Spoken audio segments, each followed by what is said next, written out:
Bonjour à tous. Je vous propose de commencer cet atelier sur l'accompagnement aux usages. Donc vous le savez certainement, hein, les grades ont pour mission, entre autres, de promouvoir l'usage des services numériques dans les territoires en accompagnant l'ensemble des professionnels de santé, donc qu'ils soient sanitaires, médico-sociaux ou sociaux. Et puis, on le dit souvent, hein, le grade, il y a des politiques qui sont un petit peu diffusées par le national. Et puis, le grade, il accompagne sur le dernier kilomètre, les derniers 100 mètres, au plus près des différents territoires. Et le grade a vocation évidemment à accompagner et pas obligatoirement à faire à la place d'eux. C'est bien d'accompagner et faire en sorte que tous les établissements, les professionnels de santé montent en maturité sur l'usage du numérique en santé. On va vous proposer un atelier. Donc je suis accompagné, je me suis pas présenté, je suis Renaud Lefebvre, je suis directeur au sein du groupement e-santé Occitanie, en charge de l'animation territoriale et du Ségur du numérique en santé. Et je suis accompagné, on va commencer par les dames, d'Aurélie Le Gouerne du grade breton, parce que c'est un vrai partage en interrégional, de Marie du grade Pays de la Loire et de Benjamin du grade Occitanie. Donc on va vous faire chacun un retour d'expérience au plus près des territoires et dans chacune des régions, parce qu'évidemment on est sur un usage collectif et on verra aussi que malgré nos différentes pratiques d'accompagnement aux usages, les résultats ils sont là in fine. On a construit l'atelier en deux sections. Une première sur l'accompagnement en usage, focus télémédecine ou e-parcours ou l'accompagnement qu'on peut en faire. Et une deuxième partie plus précisément sur le Ségur du numérique en santé, l'accompagnement qu'on peut déjà faire auprès des établissements dans le cadre du Ségur du numérique en santé. Donc là, je vais donner la main à Benjamin qui va vous expliquer comment ça se passe en Occitanie. Bonjour à tous, merci. Donc voilà, on va vous présenter un petit peu donc, la démarche de l'accompagnement en Occitanie qui est réalisée par l'équipe de l'animation territoriale. Alors, déjà une première chose, un petit élément en fait de contexte. Donc, si vous avez une chose à retenir en termes donc, de mission au niveau de la mission de l'animation territoriale, c'est d'accompagner en fait en proximité tous les professionnels de leur territoire à l'usage en fait des outils et services numériques en santé. Un petit rappel aussi contextuel dans le sens où la région Occitanie en fait donc c'est une grande région en termes de superficie, donc c'est une région qui est plus grande que la République d'Irlande, et en termes de population aussi, donc c'est une région qui est plus peuplée que la République d'Irlande. Donc le gros défi c'est d'accompagner en fait en proximité tous les professionnels de tous les territoires de la région Occitanie. Donc en fait la solution qui a été trouvée c'est de pouvoir mettre en place une équipe d'animation territoriale présente dans chacun des départements de la région d'Occitanie. Donc en moyenne on a donc 2 animateurs qui sont présents donc, dans chaque département pour accompagner au mieux et en proximité tous les acteurs donc, du social, du médico-social et du sanitaire à l'usage donc, des outils numériques en santé. En termes d'équivalent de portefeuille, je disais, donc la région Occitanie, c'est une grande région, très peuplée, et en fait, il en découle aussi une densité de professionnels de santé qui est relativement importante. Donc, dans le portefeuille de chaque animateur, on va retrouver donc 4000 professionnels du premier recours, 4000 professionnels de santé du premier recours et 600 établissements ou services dans le portefeuille donc, de chaque animateur, donc ce qui est assez conséquent. Alors la stratégie, elle est divisée donc en 3 axes. Donc le premier axe, en fait, c'est tout ce qui est partie promotion, sensibilisation en fait des professionnels sur la politique nationale et régionale du numérique en santé. Les animateurs vont pouvoir contacter de manière proactive l'ensemble donc des professionnels de leur département pour donc, leur présenter la politique régionale du numérique en santé, mais aussi leur présenter l'offre du grade e-santé Occitanie en termes d'outils de services. Le deuxième axe, en fait, c'est le projet d'accompagnement aux usages. Donc, dès lors que l'on passe sur un projet qui est relativement complexe parce qu'il va du coup concerner plusieurs professionnels d'un même établissement ou pas, et que le projet s'inscrit aussi dans le cadre d'un parcours, À ce moment-là, on va partir sur un projet d'accompagnement qui va être réalisé donc, par l'animateur territorial de A à Z. Donc c'est un projet d'accompagnement qui est relativement complexe. On exclut tous les projets de déploiement, tous les petits projets de déploiement en fait, que l'animateur aussi territorial va pouvoir mener. Je prends l'exemple d'un cabinet infirmier qui souhaite réutiliser donc, la solution de messagerie instantanée sécurisée de santé pour uniquement faire des transmissions au sein du cabinet. Donc là, on ne parle pas d'un projet d'accompagnement aux usages, c'est un petit projet de déploiement. Et le troisième axe, en fait, c'est toute la partie coordination avec donc les partenaires institutionnels du département. La logique, en fait, de l'animateur territorial, c'est de travailler aussi avec un plus grand nombre de professionnels, mais aussi de partenaires, dans le but, au final, de déployer au mieux l'usage et d'accompagner au mieux en fait, les professionnels donc, de leur territoire. Donc potentiellement, tous les animateurs territoriaux vont être amenés à échanger, à travailler avec donc, les délégations départementales RS, avec les CEPAM également, avec les professionnels qui peuvent intervenir auprès donc, des intervenants et professionnels de l'exercice coordonné, donc tout ce qui est guichet CPTS et formes également. Donc l'animateur territorial va partager son expertise et sa connaissance du terrain et en contrepartie, les partenaires vont pouvoir l'orienter, l'aiguiller aussi sur des projets d'accompagnement à prioriser. Au niveau des principes, donc la première des choses, déjà, c'est la présence humaine. Le fait de pouvoir se rendre disponible auprès du professionnel va mettre en confiance le professionnel du département, du territoire, et ça va permettre aussi de rapidement enclencher des usages. L'aspect aussi humain dans la conduite du changement, elle est primordiale. C'est-à-dire que l'animateur territorial ne va pas imposer en fait sa vision des choses. Il va toujours considérer les professionnels du terrain et adapter en fonction de la situation, en fonction des problématiques du terrain. Il va pouvoir donc adapter son projet de déploiement. Ensuite, il y a également donc, une partie suivi des usages. Le but, ce n'est pas uniquement de déployer les solutions, d'accompagner sur un petit court terme. Le but, c'est de suivre sur du moyen et du long terme les usages pour, au besoin, reproposer donc, un accompagnement un peu plus poussé pour que les usages se maintiennent. Ensuite, on a une stratégie aussi donc, de déploiement en maillage. Le but, c'est de pouvoir donc, déployer donc, les outils, les usages en parallèle des actions et des projets qui sont menés par les professionnels d'un point de vue métier. Et le but aussi, c'est une fois qu'on a un professionnel qui est déployé, qui utilise une solution, le principe aussi, c'est lui, en tant que professionnel, de faire la promotion de l'outil auprès de ses partenaires, auprès de ses confrères, pour qu'ils se mettent à utiliser en fait la solution. Ensuite, on a donc des liens qui sont relativement forts avec donc, tous les acteurs de la coordination, mais pas que. C'est une des cibles, mais en fait, on ne s'attache pas uniquement à accompagner ces types de professionnels-là. Mais ça reste une cible dans le sens qu'ils vont pouvoir travailler avec un grand nombre de professionnels du sanitaire ou du médico-social ou du social. Un troisième aspect aussi, ça reprend un petit peu donc l'accompagnement humain de la conduite du changement, c'est en fait la problématique territoriale. Donc selon les départements, on a de grosses disparités d'un point de vue technique, d'un point de vue organisationnel. On a des territoires en Occitanie qui sont plutôt donc des territoires qui sont un petit peu en difficulté en termes de densité de professionnels de santé. Donc l'objectif aussi, c'est de tenir compte de toutes les problématiques, de toutes les synergies de chaque territoire pour accompagner en fait au mieux les usages.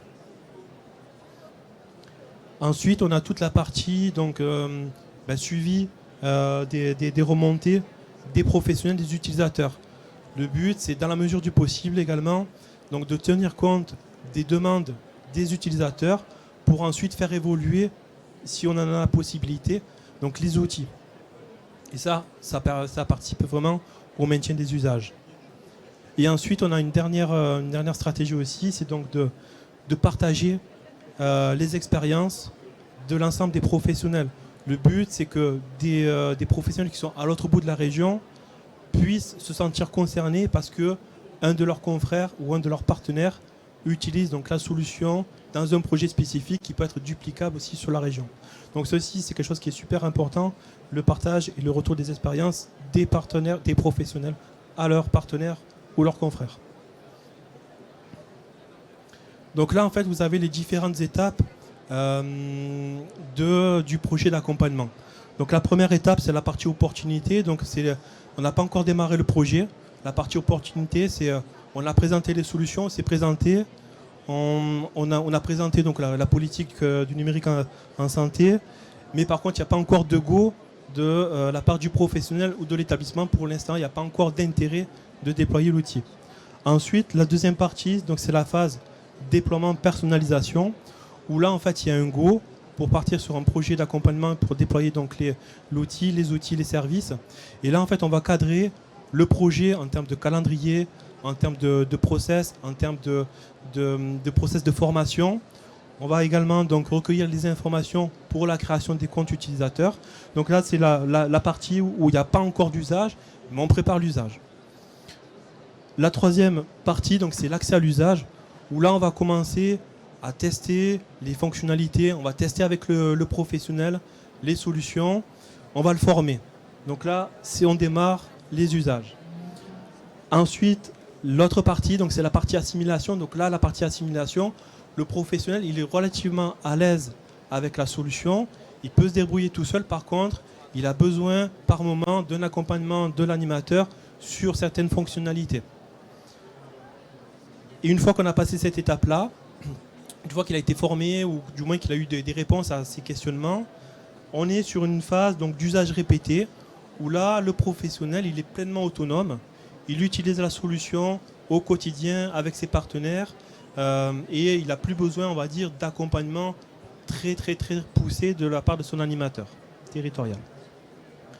Et ensuite, on a une autre phase qui peut provenir, alors pas forcément sur tous les projets d'accompagnement, mais ça peut arriver que sur du moyen et du long terme, on repasse en fait sur une phase de réappropriation pour diverses raisons. Ça peut être du turnover, donc des professionnels qui vont nécessiter de reformer à nouveau donc les nouveaux professionnels sur les solutions. Donc là, on va repartir sur un accompagnement un peu plus poussé. Donc on repart sur voilà, plutôt une phase donc accès à l'usage, assimilation, pour ensuite repartir donc sur une phase usage répété. Donc là, c'est uniquement quelques chiffres pour vous montrer sur le premier trimestre 2022 un petit peu les différents stades donc, de projets d'accompagnement aux usages et vraiment de se rendre compte qu'avant d'arriver sur des usages répétés, il y aura beaucoup de temps qui sera consacré aux professionnels pour passer les différentes étapes. Je vais vous passer la main.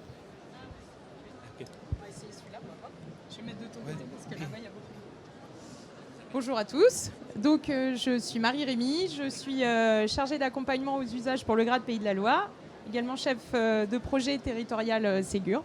Et donc dans l'accompagnement, même s'il y a beaucoup de similitudes effectivement avec le GRAD Occitanie, dans l'accompagnement aux usages, l'idée c'était de faire un petit focus sur une de nos activités qui consiste évidemment à animer le territoire sur tout ce qui est e-santé et plus spécialement la télésanté et l'expertise avec le club utilisateur.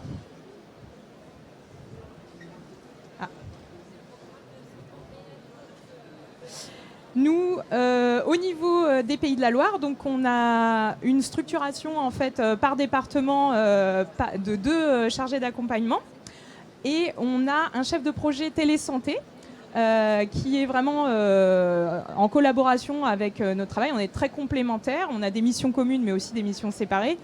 Et pour ce qui concerne plutôt toute la partie parcours, tout ce qui n'est pas de la télésanté, il y a un chef de projet qui est plus spécifiquement dédié par thématique de parcours.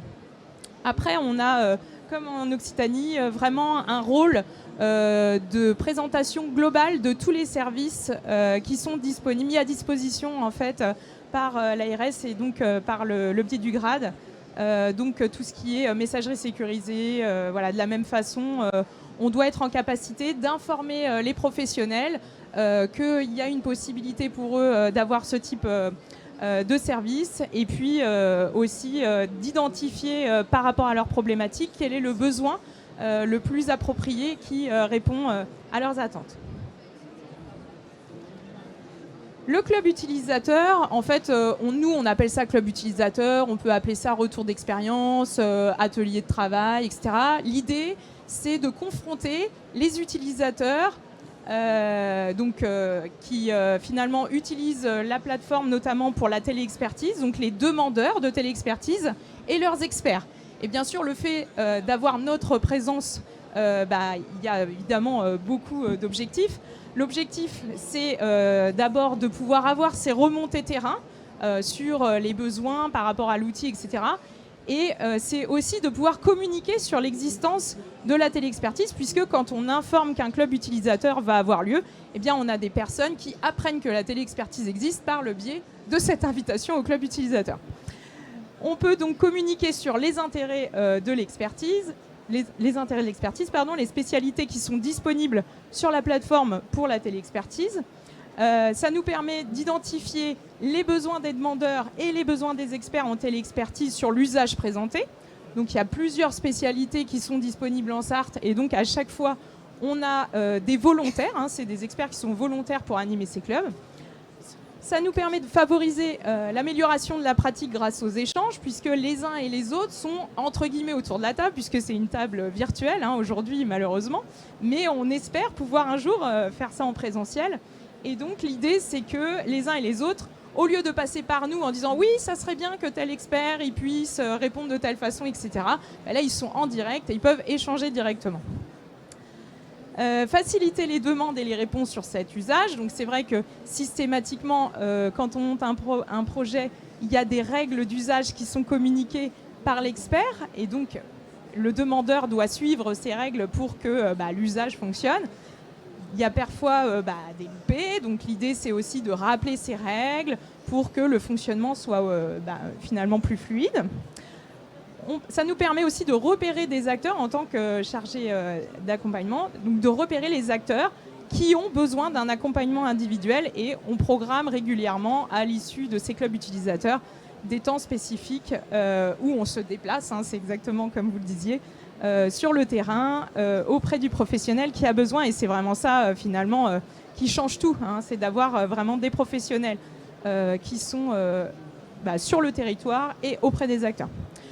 Donc, le club utilisateur, il est proposé tous les 2 mois. Le grade, donc, organise. Et en fait, on propose à l'ensemble des experts d'animer un club. C'est sur la base du volontariat. On est victime de notre succès, puisque là, on n'est plus sur une fréquence de tous les 2 mois, mais on est sur tous les mois en ce moment. Puisque tous les experts, ils trouvent leur compte, ils apprécient de pouvoir échanger directement avec les demandeurs, ça crée du réseau, c'est quelque chose qui est vraiment apprécié de tous. Le support de présentation qui est présenté donc, pendant le club est remis aux participants à l'issue. Et on fait aussi un mémo des bonnes pratiques qui est remis également. Et puis on prend des rendez-vous, comme je vous le disais. Donc pour vous donner une idée, donc, depuis mi-2020, on a organisé 13 clubs utilisateurs en Sarthe. On a donc cet expert qui anime. Donc le grade, lui, finalement, convie tous les utilisateurs de la plateforme à participer à ce club à partir du moment où ils sont dans le périmètre de l'expert.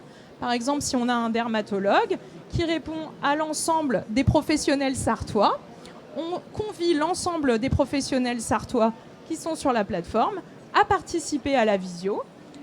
Et puis, donc, au cours de cette visio, donc là, c'est souvent, on a un format qui dure à peu près 1 heure, 1 heure et demie ou 2 heures, ça dépend des experts.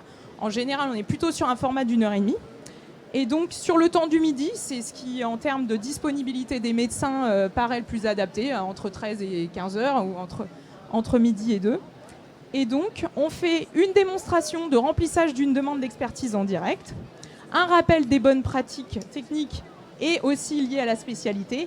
Et surtout, on incite, parce que maintenant on a l'expérience des 13, on voit ce qui plaît, c'est des questions-réponses sur la téléexpertise et sur la spécialité, pour qu'en fait il y ait une dynamique dans les échanges et vraiment des cas concrets qui qui stimule en fait les demandeurs à faire des demandes d'expertise sur la spécialité et qui soient ciblées par rapport aux attentes de l'expert.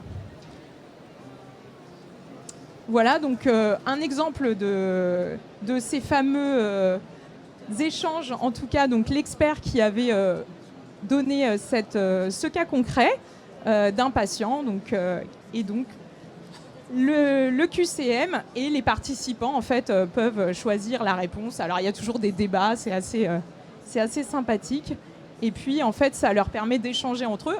On a vu des participants qui ne se connaissaient pas alors qu'ils habitaient deux communes l'une à côté de l'autre par le biais d'échanges de ce type.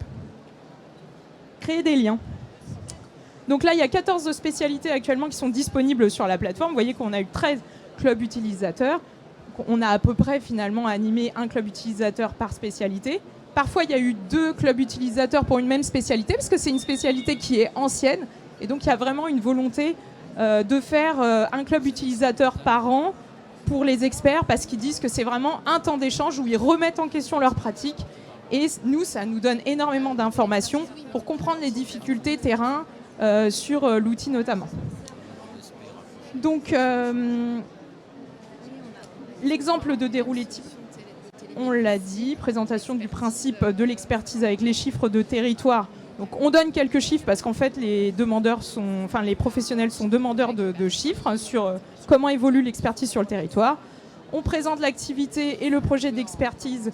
Et ça, c'est le spécialiste qui le fait. Le spécialiste nomme les avantages de cette organisation et ce que ça a changé en fait au niveau de son activité d'avoir mis en place l'expertise. Et puis des questions-réponses sur les cas d'usage. On échange aussi sur les situations passées. En conclusion, donc, le club utilisateur permet une compétence sur l'usage. Ça, c'est un vrai plus qu'on n'avait pas mesuré. Notamment, si je reprends l'exemple de la dermatologie, il y a des experts qui disent qu'ils ne reçoivent plus de demandes en téléexpertise de certains médecins parce que finalement, ces médecins sont devenus autonomes dans la façon de gérer telle ou telle situation. À force en fait de poser la question à l'expert, il devient finalement sûr de sa conduite à tenir et donc peut ne plus faire appel à l'expertise sur cette situation. Ça stimule l'utilisation de la téléexpertise parce que ça encourage et ça met en avant les bénéfices par spécialité. Ça dynamise la pratique de la télésanté en général sur le territoire. On a des acteurs qui finalement ont découvert la télésanté d'une manière générale par le biais de l'expertise et qui aujourd'hui ont monté un projet de téléconsultation ou même qui se sont vus intégrés dans un projet de parcours.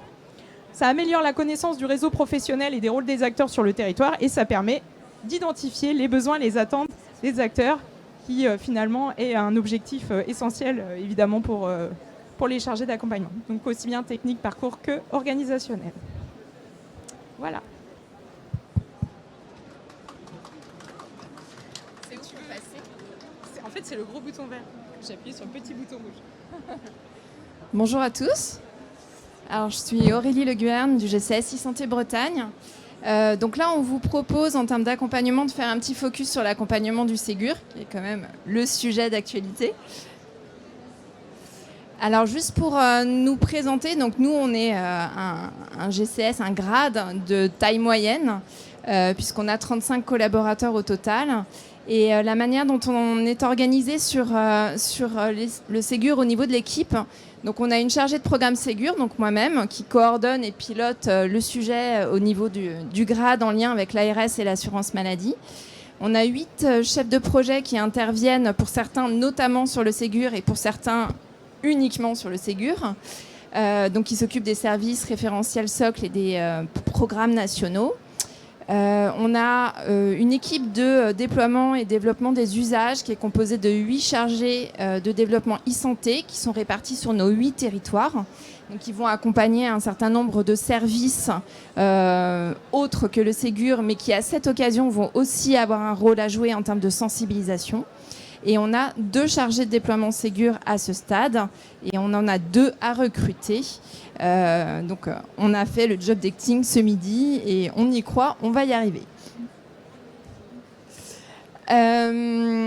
Alors déjà en préalable, au niveau de la région Bretagne, on a un historique et une culture de coordination et de collaboration assez forte avec l'ARS et l'assurance maladie. Donc là, bien évidemment, on a repris la bonne recette, on va dire, de réussite. Donc on s'est dit qu'on allait se répartir les secteurs. Donc au niveau établissements sanitaires et médico-sociaux, donc c'est plutôt le GCS qui couvre cette partie-là en termes d'accompagnement, et l'assurance maladie qui couvre la partie libérale. Bien évidemment, dans la vraie vie, c'est pas si simple. Les frontières ne sont pas si claires. Donc on a un enjeu et on y travaille vraiment quotidiennement à pouvoir travailler ensemble, à pouvoir se coordonner. Donc on mène des interventions conjointes qui sont complémentaires parce que chacun apporte sa vision et apporte sa brique.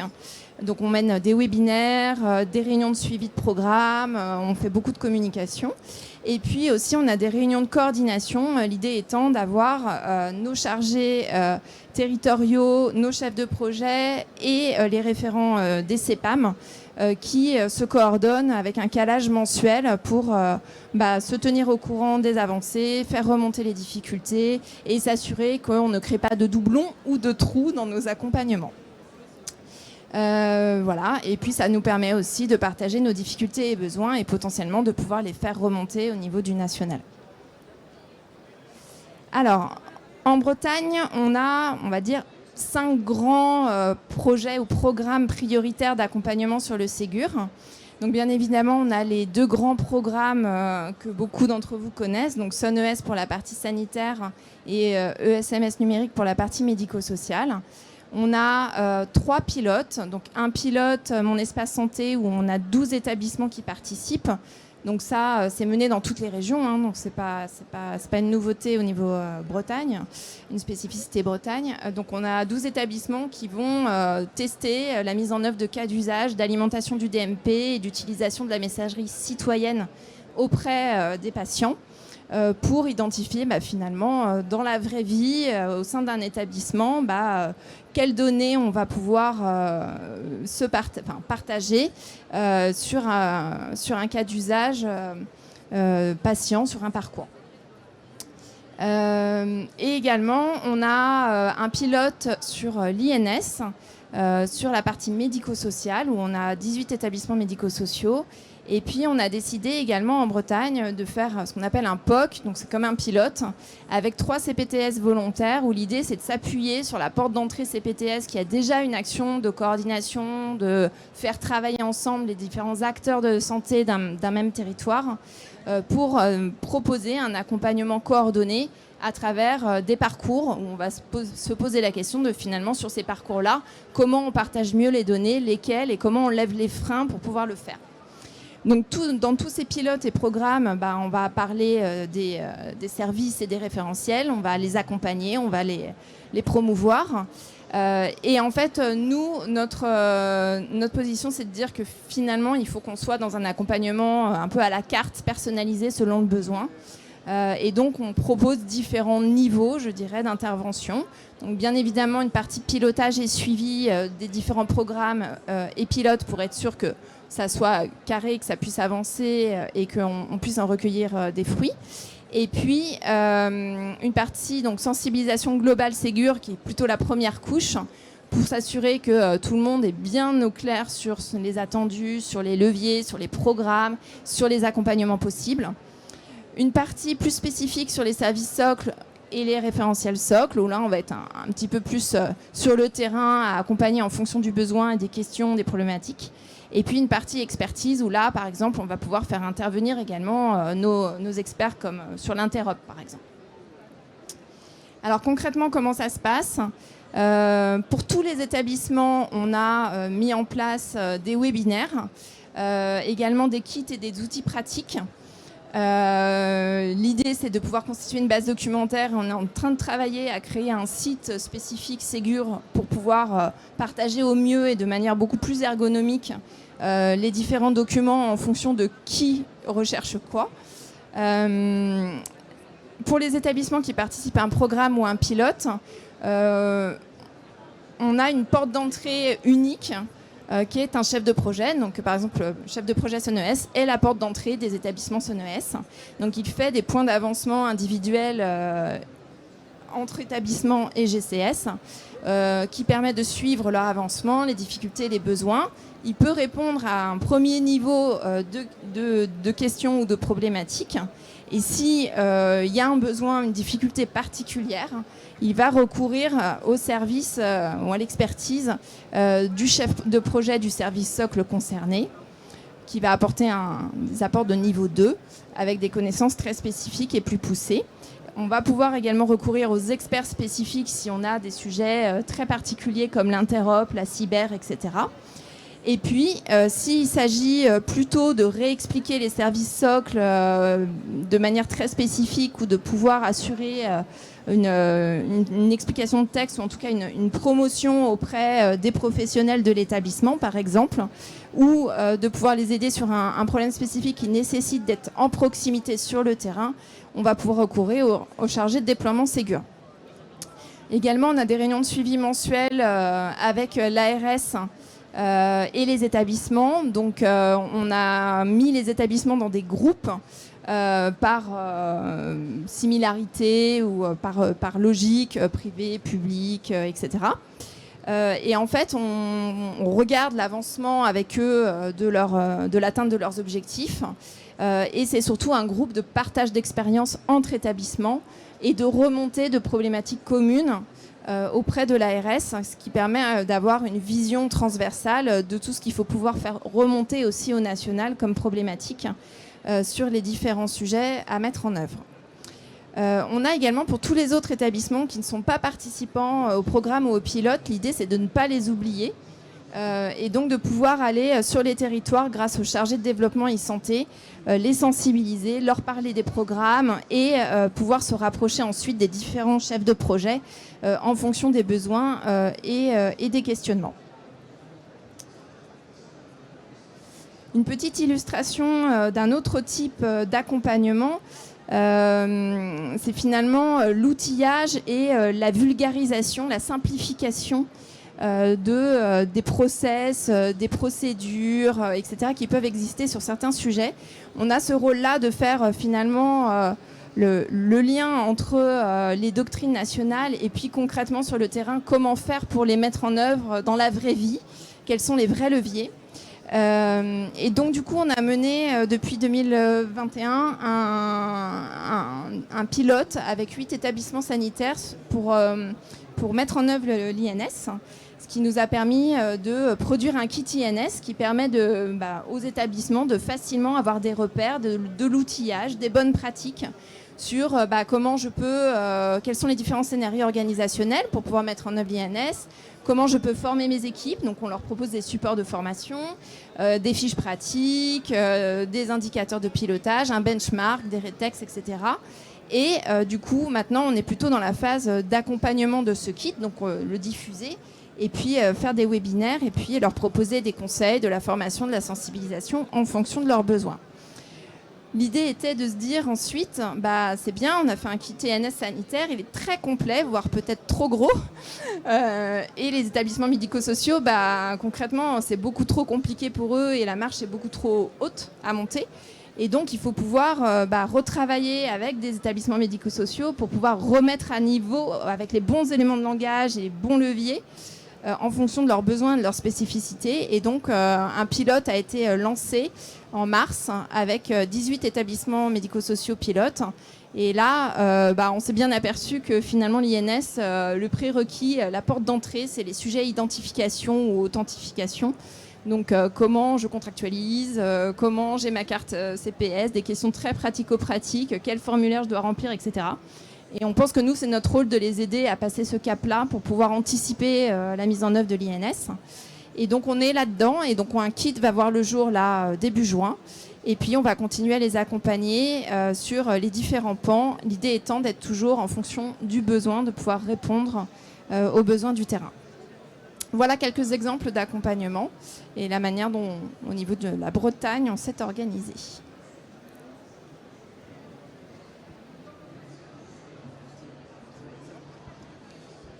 Allez, donc je reprends la main pour vous présenter en fait l'accompagnement en région Occitanie. Donc c'est l'accompagnement qu'on a mis en place dans le cadre du Ségur et l'accompagnement des établissements qui participent au programme SUNES. Alors du coup, sur ce programme, en fait, on a 95 établissements qui sont concernés. 95 établissements qui ont candidaté et qui ont été reçus sur la fenêtre 1. Et 13 établissements aussi qui ont été sélectionnés sur le pilote Mon Espace Santé.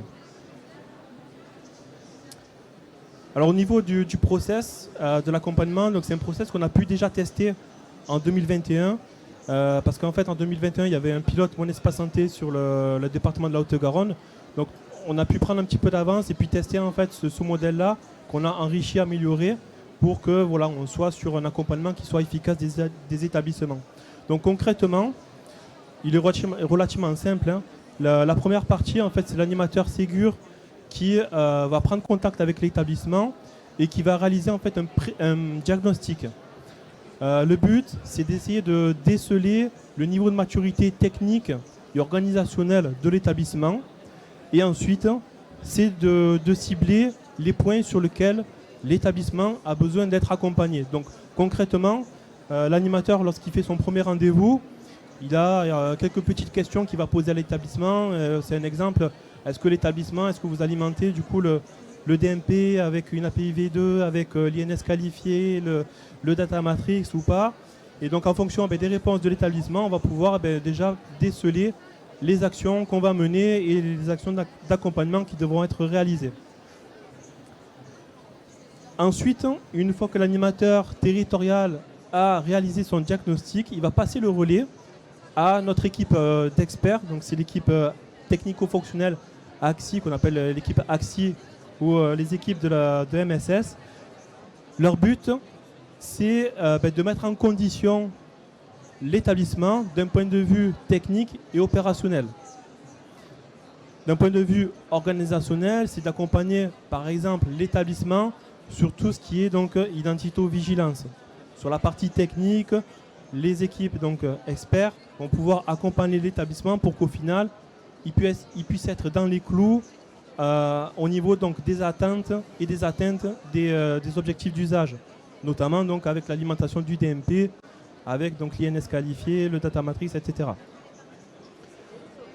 Une fois que l'établissement est opérationnel sur le point de vue technique, sur le point de vue organisationnel, il va pouvoir donc repasser la main à l'équipe de l'animation territoriale qui à ce moment-là va suivre les usages. Il va pouvoir aussi travailler sur la modélisation des cas d'usage, et notamment dans le cadre du pilote, donc la modélisation des cas d'usage sur la MSS, la MS Santé de Mon Espace Santé et l'alimentation du DMP. En parallèle de ce process, il est possible aussi, donc là ce qui est plutôt un process en fait individualisé, c'est vraiment on part des besoins de l'établissement et on l'accompagne jusqu'au bout. Donc là, en parallèle de tout ça, on va pouvoir aussi mettre en place des actions plutôt généralistes et l'objectif, c'est de faire en sorte aussi que tous les établissements de la région montent en compétences sur les différents domaines. Donc notamment, il y a des webinaires qui sont animés par les équipes technico-fonctionnelles, donc les équipes experts et les équipes MSS, donc sur par exemple la mise en œuvre du DMP, de l'INS, de la MSS. Il y a des pas à pas, vraiment quelque chose de pratique pour que progressivement en fait, les participants montent en compétences. Il y a également donc, une action qui est la rencontre des éditeurs. Le but, c'est d'avoir une vision en termes de feuille de route des éditeurs pour les établissements, mais aussi c'est de mutualiser les questions, les demandes que les établissements peuvent avoir chacun de leur côté et de les transmettre à l'éditeur aussi pour que ça aille un peu plus vite en termes de réponses. Et c'est de jouer la transparence aussi entre donc, les éditeurs et puis les établissements. Un troisième élément, c'est la création d'un espace utilisateur. Donc on a la possibilité, même tout citoyen s'il le souhaite, peut accéder à l'espace utilisateur dans lequel il va avoir des réponses à ces questions éventuellement qui va se poser sur mon espace santé, sur comment est-ce que l'accompagnement en Occitanie se passe au niveau des établissements, qu'est-ce que l'INS, etc. Le but aussi, voilà, c'est de permettre à ce que les visiteurs puissent aussi monter en compétence et avoir des réponses à leurs questions. Ensuite, il y a des actions qui sont là directement dans les établissements. Donc c'est pareil, les équipes expertes du grade e-santé Occitanie qui vont intervenir dans les établissements pour accompagner vraiment sur la partie identito-vigilance. Donc ils vont pouvoir proposer des audits, ils vont pouvoir proposer des formations, ils vont pouvoir simplement aussi se rendre disponibles pour répondre à certaines problématiques que les établissements peuvent rencontrer sur la partie INS, sur la partie DMP. Et ensuite, on a une dernière activité, c'est la partie promotion.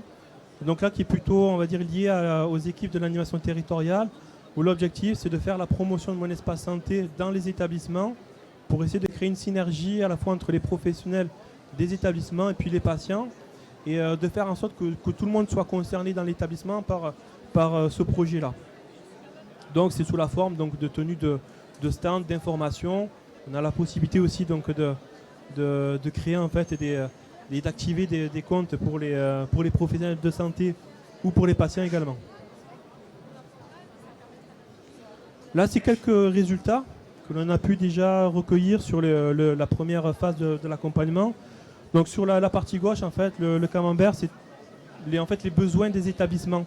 Lors du diagnostic, c'est tous les besoins que les établissements ont pu faire remonter aux équipes de l'animation territoriale. Donc vous voyez qu'il y a une grande partie des besoins concerne la partie identito-vigilance INS. Et donc après, comme je l'ai présenté précédemment, une fois qu'on a identifié vraiment le besoin d'accompagnement, on va mettre en place donc un process d'accompagnement d'établissement pour répondre à leurs besoins.